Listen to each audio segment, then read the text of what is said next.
What's good, y'all? It is your boy, and I'm back with another video.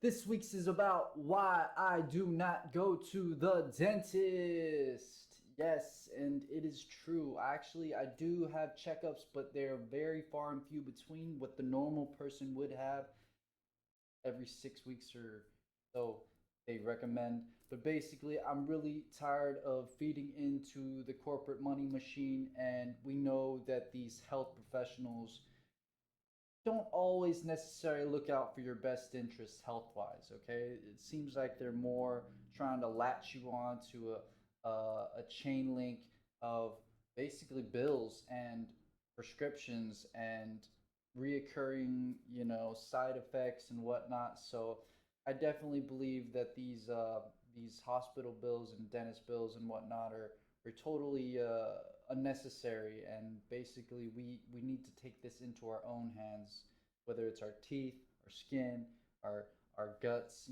whatever it is. We need to hold our own self responsibility, and that is what today's video is about, basically involving mercury poisoning and how to detox from that. Now, you ask, mercury poison, so what I have in the back of my teeth is basically composite fillings, because I just got my mercury fillings replaced recently, about a year or two ago. And so it's been about 20 years that I've had these mercury fillings in my mouth. Now, what you don't know is hundreds of thousands of Americans to this day have silver amalgam fillings, and these were used in the dental industry for many years. I believe it's more than 150 years. I'll check on the research later. But basically, they've used these for many years globally because it's cheap and it lasts long, and mainly because it's relatively cheap. So dentists use these things and other chemicals, and basically with common brushing and even eating, you're likely to, what they found in research was, and tests, was that you're likely to aggro this mercury to release slowly into your bloodstream and into your system. And so if you've been dealing with these mercury fillings for who knows how long, every time you eat, every time you brush your teeth, you're basically releasing, slowly poisoning yourself with toxic metal. And we all know what mercury is, so I don't need to point out that it is a poison in certain dosages. So please be aware, and please take care. Please find yourself an appointment to a doctor to replace those mercury fillings as soon as you can, because as you will see, I have hard evidence that proves not only that 28 countries and counting in the whole world have banned this practice entirely, including Germany, including Denmark and Sweden. So, not to mention that, but they found that even other chemicals besides these silver amalgams are they can cause detriment to you as well. So please be aware of what you're taking and what you're doing, and don't just blindly fall into this procedure, especially if it's one after another and another and another, and you don't see any progress. You just feel like you're getting these dental cleanings. When I went and got a little scraper myself and just do it myself, save like who knows how many hundreds of dollars. So I really hope that you find this information useful. Please take a half millisecond and click that subscribe button, click that like, give me a little comment or a word or two. Every little bit helps. And if you got specific questions, so as we can see here, based on the ADA, American Dental Association, there is a statement on dental amalgam. It is considered safe, affordable, and durable, and used for 100 million Americans, contains silver, copper, mercury, and supposedly studied and reviewed extensively. FDI, World Dental Federation of the World Health Organization, in 1997 had a consensus statement that no controlled studies is published demonstrating systemic adverse effects from amalgam restorations. Another conclusion reported that rare instances of local side effects of allergic reactions, small amount of mercury released from amalgam restorations, especially during placement and removal, has not been shown to cause any adverse health effects. 1998. 1999, 2003, 2004, 2006, 2008, 10, 9, 2009, ladies and gentlemen, 2010, okay? And the last that you've heard of the safety of silver amalgams, effects on mercury. And yet, if we move here to independent studies, we can see that in 2012, amalgam definitely lasts at least 10 years after 80% of the patients. So no wonder lots of people were shocked when amalgam fillings were banned in various countries. The United States is considering a ban. FDA already ordered the ban, considering the possible harm of these fillings. In the document FDA released, amalgam filling banned in European countries like Norway, Denmark, and Sweden. Similarly, European Union also released a statement requesting the ban of the same material. According to the statement, a study was found that on behalf of half of the EU, amalgam fillings should be banned for the next years. Even Japan was affected. Japan started implementing amalgam fillings ban, and after that, other countries follows. Now it's about 140 countries say yes to the Minamata Convention on Mercury, which covered worldwide mercury ban. Given the fact that they've been used for years, last more than 10 years, why do countries and institutions prohibit its use? Now you need to understand, okay? Metals expand and contract depending on temperature. Tooth structure may be forced or weakened. They also break. They also corrode. Infection could happen. Discomfort could happen. Amalgam fillings, removal of a heavy tooth. I mean, they don't reinforce your teeth and require removal of healthy tooth structure. They have mercury, highly toxic, obviously. Mercury pollution is also a factor. And contaminate air and ground. Dangerous, of course. So, getting to the point, if you can, please replace your amalgams with composite. It's a new technology and it surrounds the tooth. It bonds with the surrounding tooth chemically. That's been something to do with the chemical composition.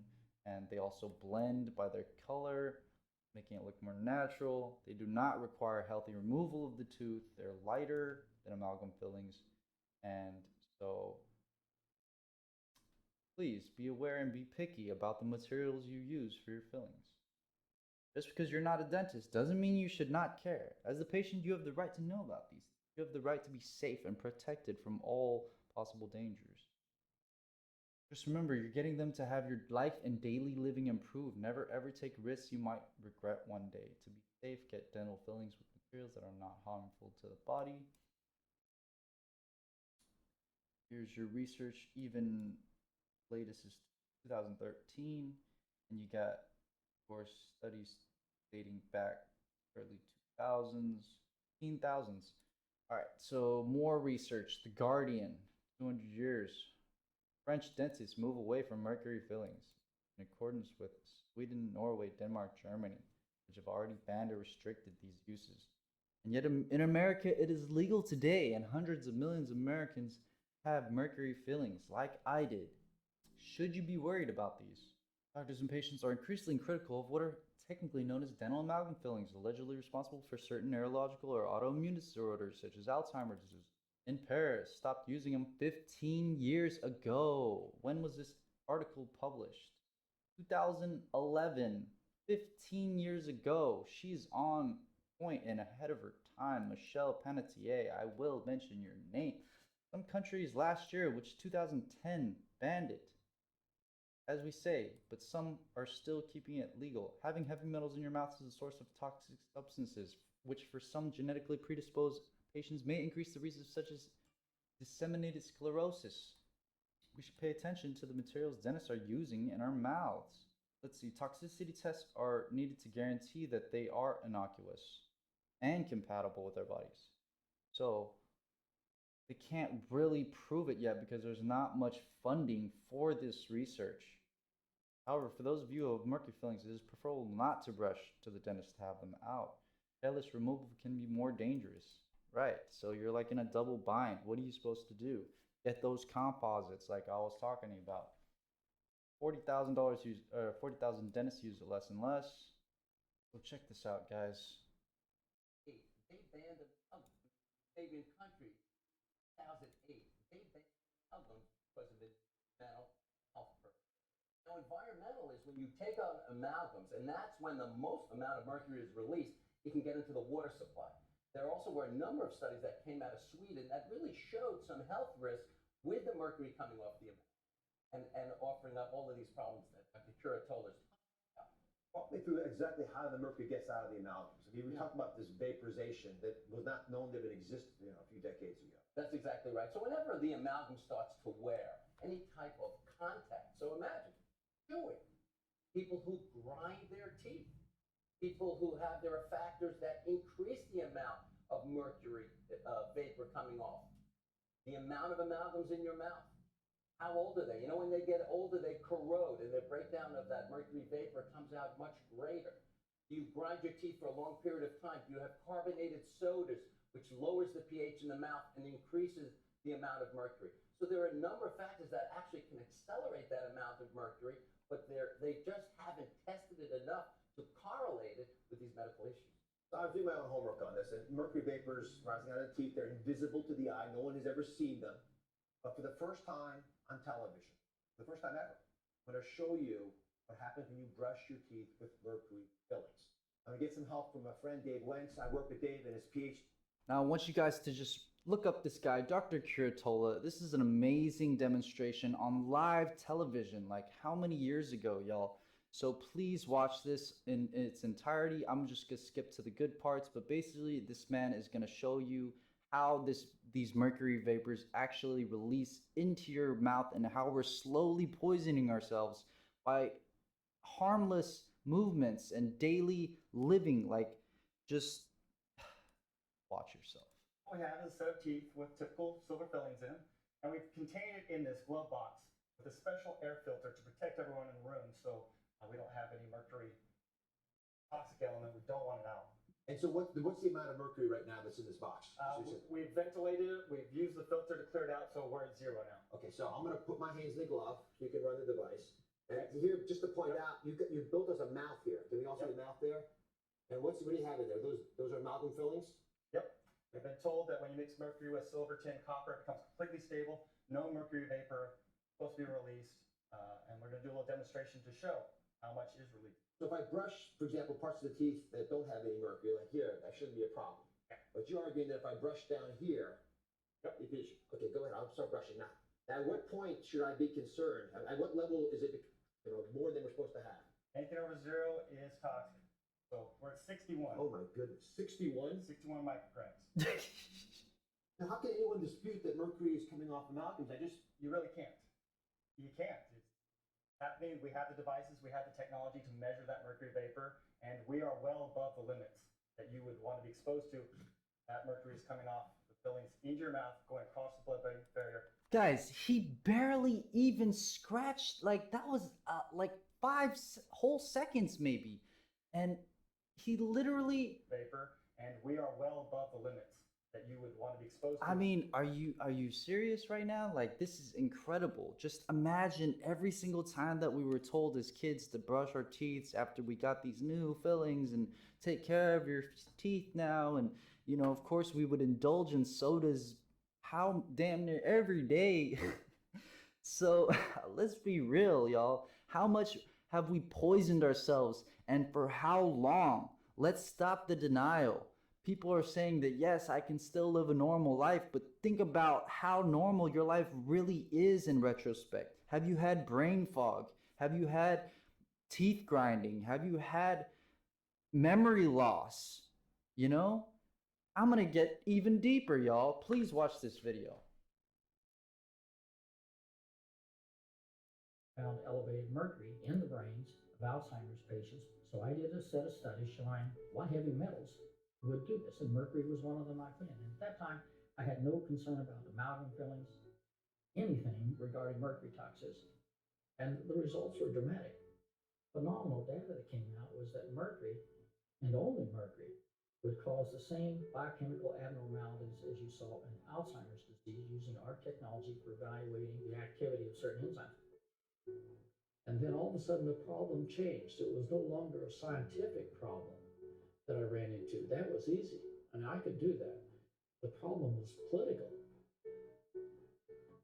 When I tried to get funded to look at mercury as a neurotoxin and its possibilities of contributing to Alzheimer's disease, they shut me down. My grants were just totally rejected. The problem was political, y'all. Had to repeat that. Said something to the effect, Doc Haley has to realize we don't need to see any more of these kinds of studies. Since that time, I've never gotten another NIH grant, and that was soul destroying. I had been funded for 20-some years of doing research. Then all of a sudden, I couldn't get a grant. I had no money to run my laboratories, and I felt like I just walked off a cliff and was, hanging on to that last branch. And I was devastated. And Sandy helped me through that. When I first wrote in those grants, I remember talking to Sandy about how important I thought they were.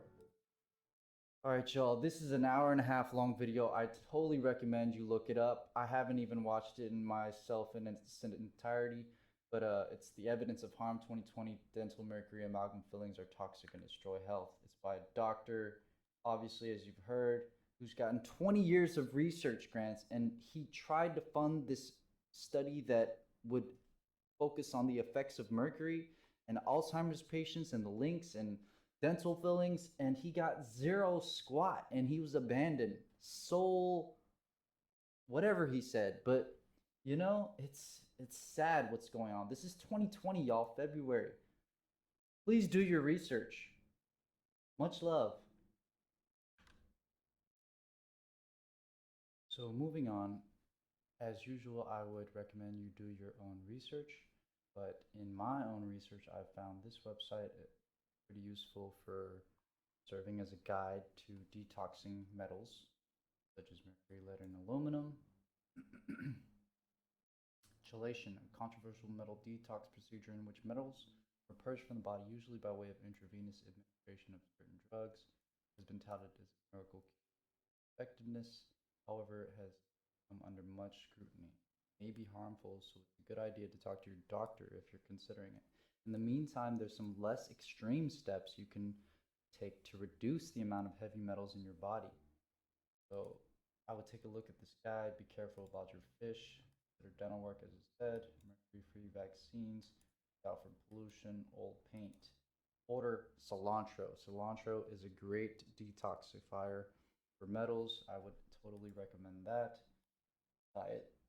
A vegan diet I would recommend is extremely helpful, along with juicing, so you can just not have to put any guesswork.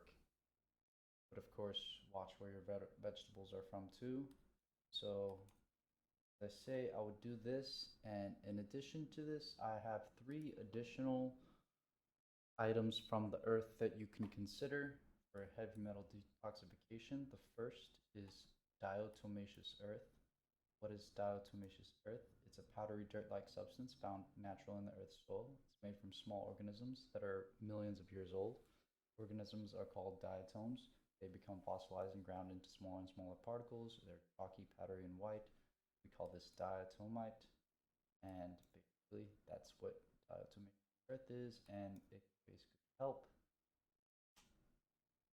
because they have microscopic sharp edges around the outside of each particle.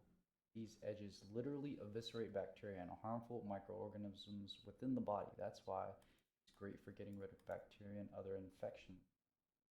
Unique honeycomb-like structure, similar to ones found in the other great detoxifiers, charcoal, which I will go into after, attracts heavy, harmful metals, and then you extricate this from your bodies. Basically, it's great for many other sources of ailments, and yeah, I totally recommend this. Next up, we have Spirulina and Chlorella. You can go with tablets for less of a bitter taste that you're going to get with the powder form. But the powder form is, I will say, is a lot more intense, but it's also equally more helpful and ameliorative because your body just soaks it up a lot better than a few tablets. So I would totally recommend this as number 2 for detoxifying metals. Please include it in your diet if you'd like to consider. It's also great for skin and other benefits that I'll probably go into in another video. And last but not least, have activated charcoal bamboo, which I totally recommend.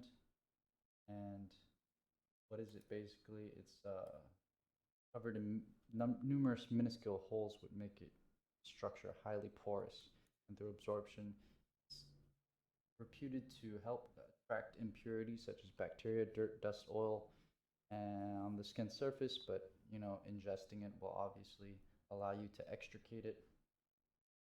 So I totally recommend this as the third remedy for detoxification of the metals. I really hope you find something. And as always, y'all, I'm not a medical doctor, but I am certified and trained in the arts of healing and physical therapy. So, as with all my advice, everybody's bodies reacts differently, even if these remedies are all of the earth and natural. So please pay attention to your body, take care of yourself. This goes in line with the whole of holistic healing, involving you consciously knowing and basically reacting and honing in on what your body exactly needs and what it does with certain outside chemicals or foodstuffs or what have you. So please take note of this and just realize that there is no real quick fix for anything. It is a basically long-term process that you have to appreciate. But these remedies that I have found personally in my studies and my personal use have worked, and they are effectively relatively quick. So please take in mind, and not to mention without the side effects of all these pharmaceuticals that are costing you an arm and a leg every month or so. So take stock, pay attention to yourselves, listen to yourselves, listen to your bodies. They're speaking to you. And you hear what they're saying? And today's shirt of the day is brought to you by Tweedle Farms. Now, as you can see, it's basically a limited edition shirt. It was entitled The Last Prisoners or something to that effect. The Last Prison Project. So basically what it is there are too many people being incarcerated in jail for long periods of time just for a little bit of plant matter that has been found upon them, and they've been convicted. And now that laws are changing, especially in Virginia, by the way, come July, marijuana and cannabis will be legal, and you can have some degree of it on you. And yet there's been countless individuals who are still in our prison systems today suffering from unjust calls just because they had some plant matter on them that made them feel a little bit better about their miserable lives. So please take note and support people such as this. They do exist. Please be conscious. Have a little love, have a little faith, have a little compassion. Thanks for your time. Don't forget to like and share. Spread that love. Peace.